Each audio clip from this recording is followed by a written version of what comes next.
ബന്ധപ്പെട്ട് ഏത് മേഖലയിലും മറ്റുള്ള ആളുകളെ ചേർത്ത് പിടിക്കുവാൻ വലിയ മനസ്സ് ഇല്ലാറ്റുകൂട്ടക്കാരുണ്ട്.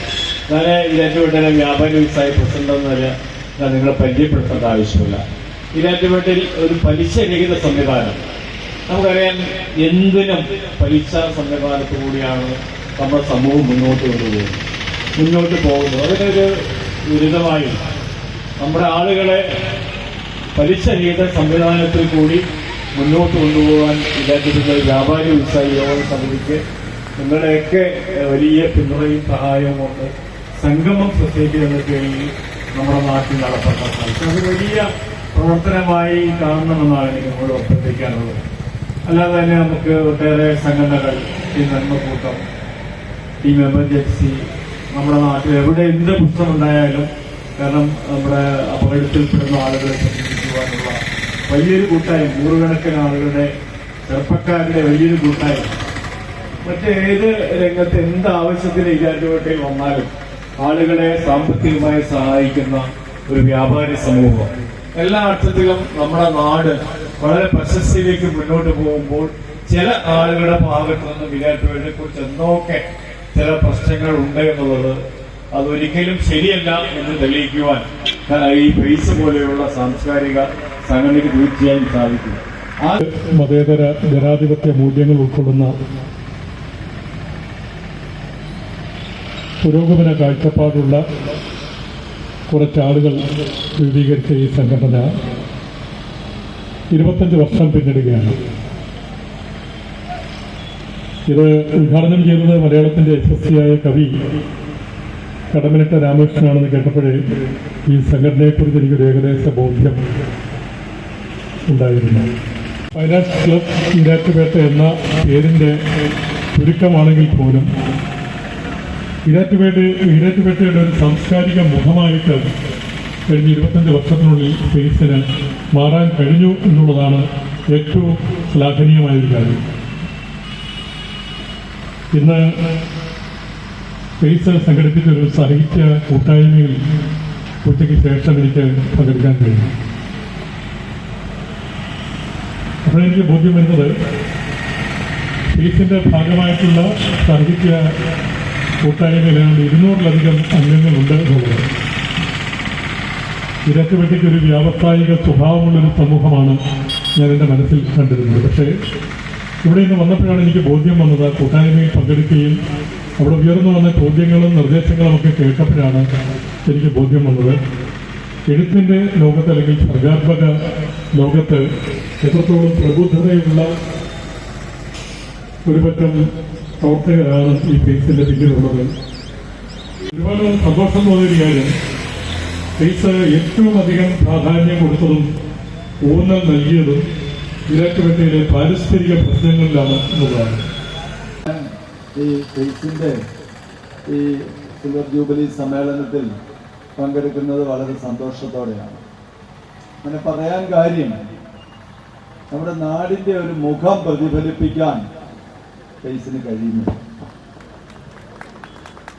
നാടിന്റെ മുഖം സാഹോദര്യത്തിൻ്റെതാണ്. നാടിന്റെ മുഖം സാംസ്കാരികമായ ഔന്നത്യത്തിൻ്റെതാണ്. നാടിന്റെ മുഖം മനുഷ്യ സ്നേഹത്തിൻ്റെതാണ്. നാടിന്റെ മുഖം എല്ലാ പ്രകാരങ്ങളിലുമുള്ള നന്മ പ്രവർത്തികളോട് ചേർന്ന് നിൽക്കുന്നതാണ്. ഇങ്ങനെ പ്രകാശപൂരിതമായ ഒരു മുഖമുള്ള നാടിനെ തെറ്റായി ചിത്രീകരിക്കാനും വിഭജിക്കാനും ഭിന്നതയുടെ, വിദ്വേഷത്തിന്റെ, അസഹിഷ്ണുതയുടെ ഒക്കെ ആശയങ്ങൾ പ്രചരിപ്പിക്കാനും ഉള്ള പ്രവർത്തനങ്ങൾ മുന്നോട്ടു പോകുന്ന ഒരു കാലഘട്ടത്തിൽ നാടിന്റെ ശരിയായ മുഖം പ്രകടിതമാക്കുവാൻ, ആ ശരിയായ മുഖത്തിന്റെ ആശയത്തിലും ദർശനത്തിലും കാഴ്ചപ്പാടിലും ജനങ്ങളെ ഉറപ്പിച്ചു നിർത്താനും ഫെയ്സ് ചെയ്യുന്ന സേവനങ്ങൾ വളരെ വലുതാണ് എന്നുള്ളത് കൊണ്ടാണ് ഇതിൽ സന്തോഷത്തോടെ പങ്കെടുക്കുന്നു എന്ന് ഞാൻ പറഞ്ഞത്. ജവഹർ കോളേജ് ഈരാറ്റുപേട്ടയിൽ സാലിഹ സീതിയെ പ്രിയപ്പെട്ട MLA ആദരിക്കുന്നു. ലൈലു രക്ഷാപ്രവർത്തന രംഗത്ത് മറ്റൊരു നിറസാന്നിധ്യം ടീം നന്മക്കൂട്ടത്തിനെയും വേദിയിലേക്ക് ആദരവുകൾ കഴിഞ്ഞിരിക്കുകയാണ്. ചുരുങ്ങിയ നിമിഷങ്ങൾ കൂടി താജു ഹുസൈൻ അടുത്ത് മുഹമ്മദ് ജാസിം അവാർഡ്.